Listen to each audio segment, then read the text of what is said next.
Okay, in this video, I'm going to show you how you can import the item master from the Excel file directly into your Autotrack asset tracking. Look at here. This is the asset number from the Excel file, asset description, as well as the initial quantity. So this is the three column we're going to use in the importing of Excel into the Autotrack. So let's go to the Autotrack asset import.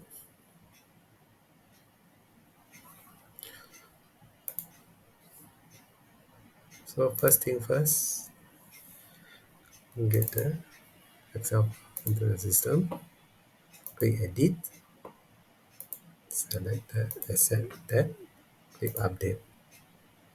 So now match the column with the auto track description to the asset description.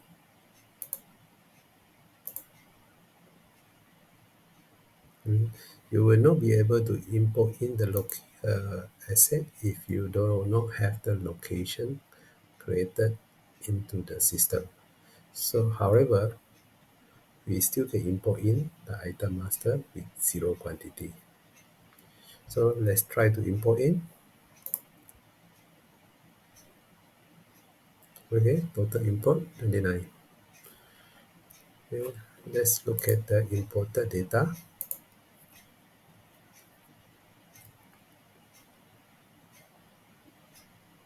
You see, this is the imported data.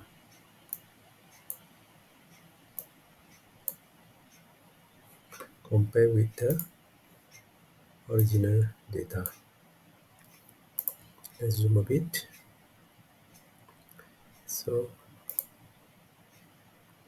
525, 5,038, 5,038, MS Office 2000 Pro Open License.